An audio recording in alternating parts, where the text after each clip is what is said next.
Yo, what is going on YouTube? It is your boy Fighterz here, back at it again with another video, and today we're here with another sort of trunk guide, I guess? I don't really know what you would call this. So today I'm going to teach you guys some not some brand new tech, but some new tech that I kind of just figured out over the past and haven't seen any videos on, by the way, on YouTube. Maybe there is now, but from what I looked up, these were not on YouTube. Like, I'm so serious when I say this, these videos were not on YouTube, so I'll just get right to it. So, if you guys have ever watched Wawa, you'll notice that he made his flips float, you know, like something like this. And you're probably wondering how he does that. Well, I want to know how he does it too. So, today, I'm going to teach you guys how to float flip and uses of it, because there's a lot to it that, well, there's not really a lot to that goes behind the flip, but there's a lot of the utility you can use with it. So I feel like I'm gonna go over a couple of examples you can use with this. But to actually do the flip, since we're just gonna get right to that, to do the flip, your normal EX flip, you know, you can't really float it. TK flip is a little faster, but you know, Trunks has 3 flips, and the other one is his float.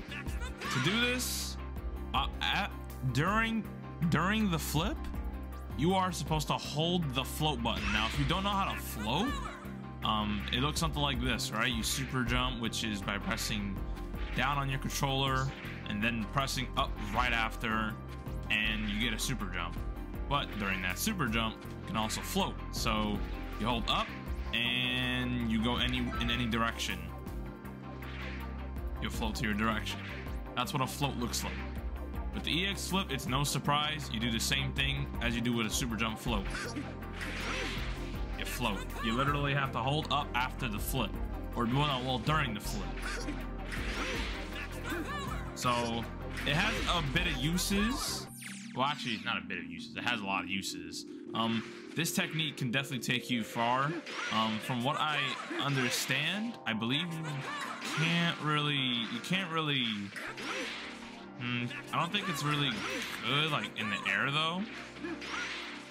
You could use it for cross-ups, too, you know, to, like, sort of throw off the opponent a bit.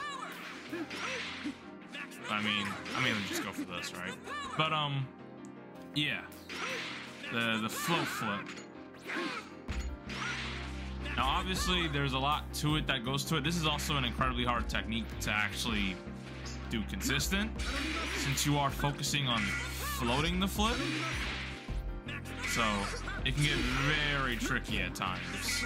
So as you can see, I sort of did it, but I wasn't on the character.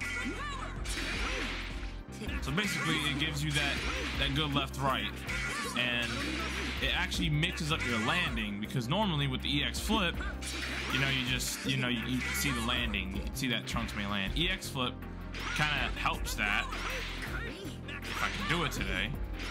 Yeah, so EX flip makes it a bit harder to see since he flips right away. So it's basically a 6M that it's almost impossible to react to. I mean, then again, you could literally see the flash coming out, so it shouldn't be too hard. But again, it can make it ambiguous, so you know, do keep that in mind. That can be a little hard to react, but definitely not unbeatable. Definitely not you know, something that'll catch you off guard. I mean, it is meant to keep you off guard, but I'm getting off track.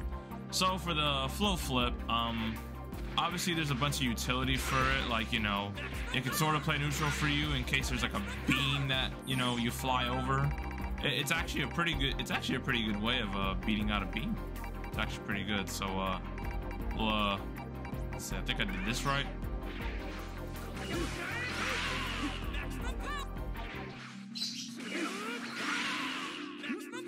So yeah, obviously I didn't punish the beam, but that's an example.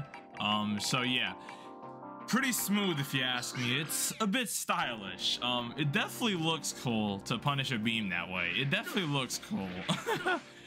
Now, obviously I just taught you guys how to do the flip. Obviously you float while doing the flip. So yeah, you can still go in any direction after, but yeah. Now, I am an analog player, but this is very hard to do on analog. It's very hard because there's a certain direction I have to keep it on, you know? I don't know if there's any storm. No, there isn't, or we won't even go over it. Anyways, yeah, so the technique is it can be very tricky at first. It's the consistency that's a little hard to do. It may sound easy to, you know, just float the flip, but there's a lot more to it than just, you know, float the flip. You know what I mean? So I'm kind of glad I figured this out too, because there's no videos on this on YouTube, and you know, this is perfect. I'm getting off track again. So obviously you could do your 50-50s with this, right? I think we already went over it. Yeah. So yeah, that's really it. That's the float flip guide. I'm pretty sure you can do it off the aerial flip too, as you guys, I think, when I was attempting to. Yeah, you could, but I mean, yeah, you could. Yeah, you could. So you can float flip with the aerial one too. So that also has a little bit of a use. But there's no point of floating it like in the TK, because I mean the whole point of the TK is to make it fast, not reactable. So yeah. So yeah, that's that. So if you guys enjoyed, obviously the short guide that, you know, I kind of just went over a bit of the utility for it. Mixes up your landing. It can pretty much be a stylish punish for beams, or really a stylish punish for something they did in neutral, they whiffed a button or whatever, and they got clipped for it. So there's definitely a bit of utility for this, obviously. You know, like it definitely does look cool. So definitely experiment with it, see what you can do. Definitely get it down, because this is one of Trunks' cooler techniques. Not gonna lie. Is this important to learn? Not really. It's not that important, but I think the fact that you can mix up your landing is actually really good. So maybe I advise for you to learn this if you want to be like a really stylish Trunks player.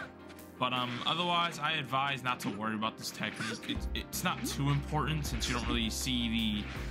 Well, there's no top Trunks players, there barely is. But when there was top Trunks players, that was a tongue twister. There wasn't really anyone really utilizing this other than Wawa, if I'm being honest. Maybe Adrian, but I doubt it. He doesn't even play Trunks anymore, so I don't really count him. But yeah, that's gonna be it for today's video. You know, I'll see you guys in the next one. I'll be easy. And don't forget, brush your hair.